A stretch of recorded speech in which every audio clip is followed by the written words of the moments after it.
वह समय था वर्ष 3118, सुदूर भविष्य, जहां दुनिया लगभग नष्ट हो चुकी थी। जहरीली मिट्टी के कारण लोग अब वहां नहीं रह सकते, इसलिए उन्होंने बड़े बड़े चलते फिरते शहर बनाए और उनके अंदर रहने लगे। ये शहर विशाल वाहनों की तरह चलते थे। इनमें से सबसे बड़ा लंदन था, जो अन्य छोटे शहरों पर शिकारी बन गया और उनकी संपत्ति लूटकर खुद को जीवित रखा। लंदन शहर के कमांडर खेरियास अपने कर्मचारियों को एक छोटे शहर को घेरने का आदेश देते हैं ताकि वे वहां से भोजन और आपूर्ति लूट सकें। लंदन का बड़ा शहर छोटे शहर का पीछा करता है, लेकिन छोटा शहर भागने की कोशिश करता है। दुर्भाग्य से यह लंदन के शक्तिशाली इंजन के सामने टिक नहीं सका। विशाल इंजन ने अपने दरवाजे खोले और छोटे शहर को निगल लिया। धीरे धीरे उसे जलती हुई आग में फेंक दिया, जो लंदन शहर के लिए शक्ति का मुख्य स्रोत था। नगरवासियों को पकड़ लिया गया, लेकिन उन्हें मारने के बजाय मजदूरों के रूप में इस्तेमाल करने का निर्णय लिया गया। खेरियास की बेटी टॉम के पास आती है, जानना चाहती है कि दुनिया इतनी खंडहर क्यों है। टॉम बताते हैं कि दुनिया मेडुसा नामक विनाशकारी हथियार से नष्ट हो गई थी। यह हथियार इतना शक्तिशाली था कि केवल 7 मिनट में पूरी मानव जाति नष्ट हो गई। जो लोग बच गए उन्हें तैरते हुए शहर बनाकर जीविका चलाने के लिए मजबूर होना पड़ा। इस बीच लंदन की हलचल के बीच हमें रहस्यमय नकाबपोश लड़की दिखाई देती है। उसने चाकू निकाला और धीरे धीरे खेरियास की ओर चल दिया। दूर से यह दृश्य देखकर टॉम दौड़कर अंदर आता है, लेकिन तब तक लड़की चाकू मारकर खेरियास की हत्या कर चुकी होती है। यह मेरी माँ के दर्द का बदला है, वह कहती है। इस झटके से लड़की का चेहरा खुल गया और उसके चेहरे पर गहरा घाव दिखाई दिया। उसका नाम एक्सटर्को था। वह खेरियास को फिर से मारने की कोशिश करता है, लेकिन टॉम उसे रोक देता है। लड़की टॉम को धक्का देकर भागने लगती है और टॉम और खेरिया दोनों उसका पीछा करते हैं। एक्सटर्को दौड़ता हुआ आया और लगभग गिरने ही वाला था, तभी टॉम ने उसकी बांह पकड़ ली। लेकिन लड़की टॉम से कहती है, खेरियस दिखने में जितना अच्छा है, लेकिन वह क्रूर है। उसने मेरी माँ को मार डाला। इसके साथ ही उसने टॉम का हाथ छोड़ दिया और एक विशाल कचरा निपटान पाइप में गिरकर अज्ञात अंधेरे में गायब हो गया। गार्बेज पाइप ने लंदन का सारा कचरा शहर से बाहर निकाला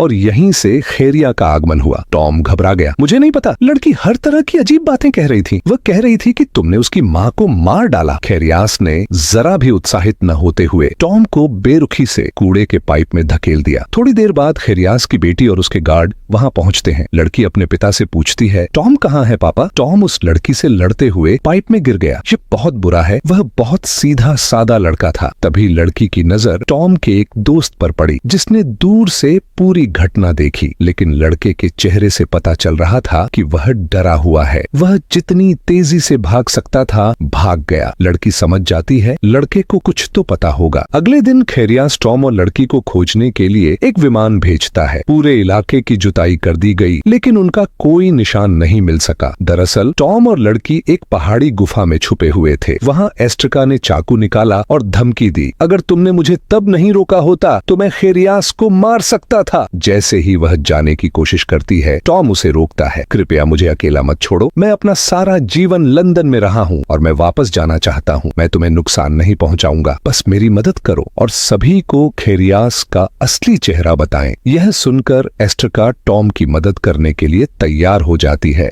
दूसरी ओर खेरियास अपने एक गुप्त प्रोजेक्ट पर काम कर रहा था। मिशन, जिसका नाम एनआरसी प्रोजेक्ट है, ने एनआरसी बल को शक्ति प्रदान करने के लिए पुरानी क्रेसेंट कोशिकाओं का उपयोग किया, लेकिन इसे लंदन के लोगों से गुप्त रखा गया। यहाँ तक कि खेरिया के वरिष्ठ अधिकारियों को भी कुछ पता नहीं चला। इस स्थान को सम्मान क्षेत्र के नाम से जाना जाता था, जहाँ आम लोगों को प्रवेश की अनुमति नहीं थी। लेकिन खेरियास को केवल एक ही डर था कि एस्ट्रिका को उसके प्रोजेक्ट के बारे में पता न चल जाए। एक वैज्ञानिक खेरियास को समुद्र में फंसे एक भयानक राक्षस से मिलने की सलाह देता है। राक्षस कोई साधारण नहीं था, उसके पास एक राक्षसी शक्ति थी। सबसे आश्चर्य की बात यह है कि कैद में भी उसने एक ही नाम इस्तेमाल किया, एस्टेर का, क्योंकि वह एस्ट्रिका को मारना चाहता था। जैसा कि वैज्ञानिक ने कहा था, खेरियास राक्षस से मिलने जाता है। राक्षस की हरी आंखें चमक रही थीं, जो उसके भयानक रूप की गवाही दे रही थीं। खेरियास ने राक्षस से निश्चिंत होने के लिए पूछा, यदि तुम्हें एस्ट्रिका आगे मिल जाए तो तुम क्या करोगे? राक्षस बिना किसी हिचकिचाहट के कहता है, मारो। खेरिया यही सुनना चाहते थे। वह तुरंत विशाल समुद्री जेल को नष्ट कर देता है ताकि राक्षस को मुक्त कराया जा सके। जैसा राक्षस एस्टर को खोजने के लिए निकला, जबकि एस्टर को अभी भी छिपा हुआ था और भाग रहा था। एक बिंदु पर एस्टर को ने टॉम को पहले की उम्र के लोगों द्वारा बनाई गई रोटी खाने दी, क्योंकि उनके पास कोई अन्य भोजन नहीं था। खाना खाने के बाद दोनों वहीं सो गए। अपनी नींद में एस्टर को एक विशाल इंजन की आवाज सुनाई देती है। वह अचानक उठता है और देखता है कि टॉम चिल्ला रहा है और मदद के लिए इंजन की ओर बढ़ रहा है। लेकिन टॉम को नहीं पता था कि ये इंजन रात में जमीन पर लोगों का शिकार करते हैं। चूंकि उसने पहले ही संकेत दे दिया था, इसलिए बचने का कोई रास्ता नहीं था। इंजन ने तुरंत उन पर हमला कर दिया, लेकिन सौभाग्य से उसी क्षण दूसरा शहर उन्हें बचा लेता है। यह शहर एक बग की तरह दिखता है और भूमिगत छिपा हो सकता है। नगरवासी एस्टर को और टॉम के साथ अच्छा व्यवहार करते हैं और उन्हें सुरक्षित आश्रय देते हैं। दूसरी ओर लंदन शहर में खेरियास की बेटी को लगने लगता है कि उसके पिता गंभीर खतरे में हो सकते हैं, इसलिए वह टॉम के एक दोस्त से मिलने जाता है और मदद मांगता है। लेकिन यह दोस्त वह व्यक्ति था जिसने टॉम और एस्तेर को गार्डेस पाइप से नीचे गिरते देखा था। खेरियास की बेटी ने उनसे आग्रह किया, आपको कुछ पता होना चाहिए, कृपया मेरी मदद करें। लड़के ने उत्तर दिया, यह जानकर आप क्या करेंगे? लड़की का कहना है, मेरे पिता बहुत खतरे में हैं, उनकी जान को खतरा है। तब टॉम के मित्र ने निराश स्वर में कहा, तुम्हारे पिता का जीवन नहीं बल्कि हमारा, क्योंकि तुम्हारे पिता ने ही टॉम को गार्डेस पाइप से नीचे गिरा दिया था। फिर वह खेरियास की गुप्त परियोजना का खुलासा करता है। उन्होंने कहा कि खेरियास एक भयानक हथियार बना रहा है जिससे वह पृथ्वी पर लोगों पर हमला करेगा। ये लोग मोटर चालित शहरों से बाहर रहते हैं और उन्होंने अपनी सुरक्षा के लिए एक बड़ी दीवार बना रखी है। आगे हम एस्ट्रोक और टॉम को फिर से देखते हैं, यह महसूस करते हुए कि लोग उन्हें सही रास्ते पर नहीं ले जा रहे हैं। भागने का रास्ता खोजते समय उन्हें एक गुप्त मार्ग मिला, लेकिन पैर में गहरे घाव के कारण एस्ट्रोक भागने में असमर्थ था। एस्ट्रोक अपनी जान देने के लिए सहमत हो जाता है और टॉम को भाग जाने के लिए कहता है, लेकिन टॉम को पहले से ही एस्ट्रोक के लिए प्यार महसूस होने लगा है, इसलिए वह उसे अकेला नहीं छोड़ना चाहता। अंत में उनमें से कोई भी बच नहीं पाता और पकड़ा जाता है। उन्हें ऐसी जगह ले जाया जाता है जहां जीवित लोगों को गुलाम बनाकर बेच दिया जाता है। इस शहर के लोग अलग अलग जगहों से लोगों को लाते हैं और उन्हें यहाँ बेचते हैं। एस्ट्रोक भी बिकने वाला था। जैसे ही एक नया चरित्र सामने आया, एना लंदन शहर का मोस्ट वांटेड अपराधी है जो हमेशा लंदन शहर के खिलाफ काम करता रहता है। वह अचानक वहां प्रकट होता है और बंदूक से हमला करता है, जिससे सभी की मौत हो जाती है और एस्ट्रोक और टॉम बच जाते हैं। तभी वहां एक हरी आंखों वाला राक्षस प्रकट हुआ। एस्ट्रोक के आचरण से पता चलता है कि वह राक्षस को अच्छी तरह से जानता था, लेकिन चिनेट क्यों और राक्षस उसे क्यों मारना चाहता है, यह अभी भी स्पष्ट नहीं है।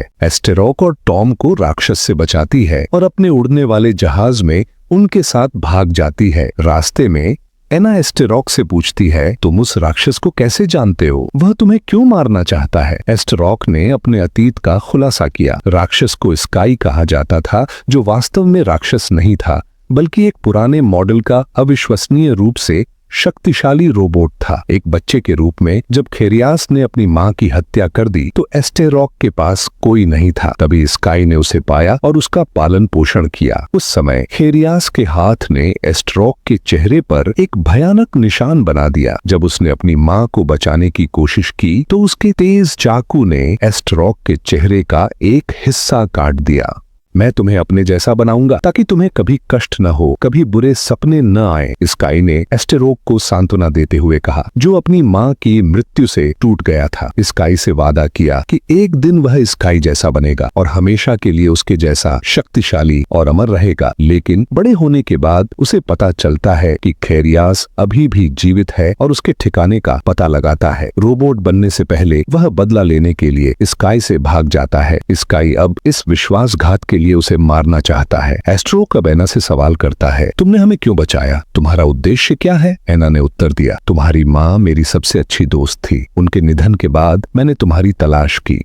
एस्टार्क की मां के अनुपस्थित होने पर एना को लगता है कि उसकी रक्षा करना उसका कर्तव्य है। दूसरी ओर जब शॉन लंदन शहर लौटा तो वह शहर में एक विशिष्ट स्थान के बजाय एक अलग दिशा में जा रहा था। मामला समझ में आते ही लंदन के वरिष्ठ अधिकारी तुरंत वरिष्ठ अधिकारी खेरियास के पास गए। क्रोधित होकर वरिष्ठ अधिकारी ने जानना चाहा कि उनकी अनुमति के बिना खेरियास ने दिशा कैसे बदल दी। काफी समय तक वरिष्ठ अधिकारी को इस बात का एहसास ही नहीं हुआ कि उनकी आंखों के पीछे से खेरियास एक बहुत बड़ा मेडिसा सिस्टम प्रोजेक्ट चला रहे हैं, लेकिन यह कोई सामान्य परियोजना नहीं है। यह लेडी सरपेंट के अनुसंधान की निरंतरता है, जिसने वर्षों पहले पृथ्वी को नष्ट कर दिया था। अब दूसरी बार खेरियास ने प्रोजेक्ट दोबारा शुरू किया है।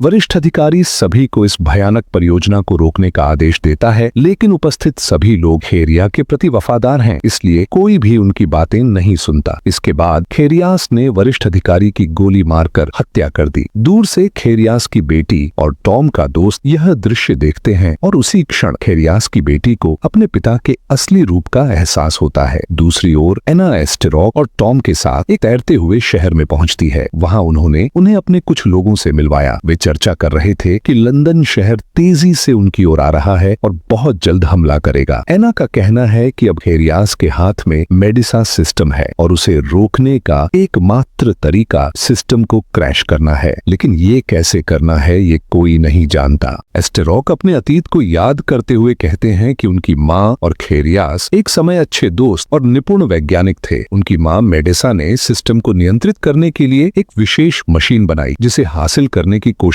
में खेरियस लालची हो गया और उसने एस्टार्क की मां को मार डाला। परिणाम स्वरूप मेडिसा प्रणाली का नियंत्रण उसके पास चला गया। अब उन्हें मेडिसा से निपटने के लिए कैटराइट की जरूरत है, जिसे एस्ट्रोक की मां ने बनाया था, लेकिन यह कहाँ रखा है यह कोई नहीं जानता, यहाँ तक कि खेरिया भी नहीं। उनकी चर्चा के दौरान स्काराही अचानक प्रकट होता है और अपनी शक्ति से उड़ते हुए शहर को नष्ट कर देता है। कस्बे में कई लोग उसे रोकने की कोशिश करते हैं, लेकिन कुछ नहीं होता। एक बिंदु पर स्काराई टॉम को पकड़ने और उसे मारने की कोशिश करता है, लेकिन तभी एस्टेरोक उसके पास आता है और विनती करता है, कृपया उसे मत मारो, मैं उससे प्यार करता हूँ। एस्टेरोक की आंखों में आंसू देखकर स्काराई ने टॉम को जाने दिया, क्योंकि वह कभी नहीं चाहती थी कि उसकी वजह से एस्ट्रोक की आंखों में आंसू आए। इतना भयानक शक्तिशाली राक्षस होने के बावजूद स्काराई ने धीरे धीरे नुकसान उठाना शुरू कर दिया। पूरी तरह से नष्ट होने से पहले वह एस्ट्रोक को एक लॉकेट देता है और कहता है, जब मैं तुमसे पहली बार मिला था तो यह लॉकेट तुम्हारे पास था। मैंने इतने समय तक इसकी देखभाल की है। मैं तुम्हें कभी मारना नहीं चाहता था, बस तुम्हें अपना वादा याद दिलाने के लिए। फिर उसने कहा, यह स्थान शीघ्र ही नष्ट हो जाएगा, तुम शीघ्र यहाँ से चले जाओ। रोक उसे अकेला छोड़ देता है। नष्ट होने से पहले कोई उड़ते हुए शहर से भाग जाता है। जैसा कि वे देखते हैं, स्काराई धीरे धीरे हमेशा के लिए नष्ट हो रहा है। अंत में सेंगू शहर पहुंचते हैं, जहां लोग पुराने दिनों की तरह शांति से रहते हैं। लेकिन दूसरी ओर खेरियास लंदन शहर के लोगों को सूचित करता है कि वे सेंगू शहर को नष्ट कर देंगे। सेंगू की रक्षा दीवार इतनी मजबूत है, इसे कोई भी नष्ट नहीं कर पाया है। लेकिन खेरियास ने विश्वास से कहा, अब हमारे पास कुछ है जिससे हम युद्ध जीतते हैं। हम सेंगू की रक्षा दीवारों को तोड़ देंगे और पर कब्जा कर लेंगे। यहाँ पर मात्रा में भोजन, धन और आश्रय है। सुनकर लंदन के लोग से झूम उठे। दूसरी ओर वरिष्ठ अभिभावक से विनती करती है, हमें पहले लंदन शहर पर हमला करना चाहिए। अगर हम पहले ऐसा नहीं करते हैं, खेरियस हमारे शहर को नष्ट करने के लिए मेडिसा प्रणाली का उपयोग करेगा और हम जवाबी हमला भी नहीं कर पाएंगे। अभिभावक के प्रस्ताव को स्वीकार कर लेते हैं और वे सभी सेनाओं युद्ध के लिए तैयार करते। इस बीच एस्टेरोक ने अपने लॉकेट की बारीकी से जांच करना जारी रखा। अचानक लॉकेट खुलता है और वह पाता है इसके भीतर कैटराइट छिपा हुआ है, जो मेडिसा प्रणाली को करने में सक्षम होगा। वह जल्दी से टॉम को खबर सुनाता है, जबकि खेरियस अपने बेहद डरने वाले मेडिसा सिस्टम को चालू करता है। सेंगू सिटी के पास पहुंचता है। 6 सेकंड में मेडिसा प्रणाली ने सेंगू शहर की दीवारों पर बड़े पैमाने पर हमला शुरू कर दिया। कर इतनी जोरदार थी, सुरक्षा दीवारें ही झटके में क्षतिग्रस्त हो गईं। इतने भी विमान दीवार के ऊपर से उड़ रहे थे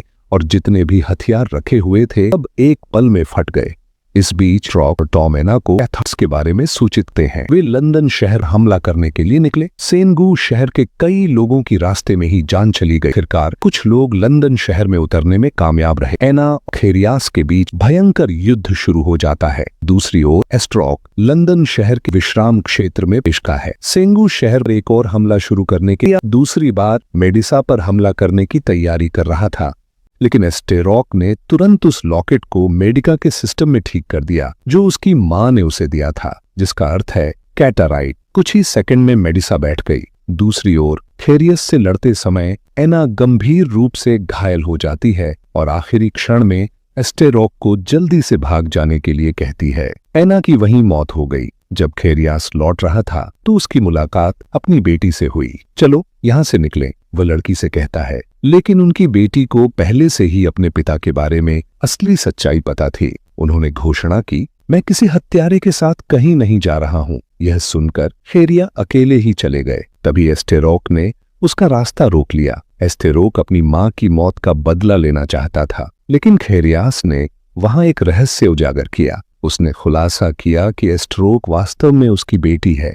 यह सुनकर एस्टेरोक दंग रह गया। इस बीच जैसे ही शहर का इंजन सेंगू शहर की ओर बढ़ता है, खेरियास की बेटी लंदन शहर के नियंत्रण कक्ष में प्रवेश करती है। इंजन को रोकने का प्रयास किया गया, लेकिन नियंत्रण प्रणाली नष्ट हो जाने के कारण कुछ नहीं किया जा सका। इसलिए वह टॉम से मदद मांगती है। इसके बाद टॉम विमान में बैठे और लंदन सिटी बिजली स्रोत में विस्फोट कर दिया। टॉम देखता है कि खेरियास और एस्टेरोक अभी भी लड़ रहे हैं। वह जल्दी से उनके पास पहुंचा और एस्टेरोक के साथ विमान में चढ़ गया। हालांकि खेरियस भी एस्टेरोक को पकड़ लेता है और विमान में चढ़ने के लिए जाता है, लेकिन दुर्भाग्य से वह नीचे गिर जाता है। खेरियास लंदन के बर्बाद शहर को अपनी ओर आते देखता है। वह हिल नहीं सकता था। पलक झपकते ही लंदन का विशाल शहर उसके ऊपर से गुजर गया और पूरी तरह नष्ट हो गया। लंदन शहर के बचे लोगों ने सेंगू शहर में शरण ली और गोगोरनोई ने उनका स्वागत किया। दूसरी ओर एस्टेरोक और टॉम अंततः एक दूसरे को गले लगा लेते हैं। फिर वे हवाई जहाज से एक लंबी यात्रा पर निकल पड़े।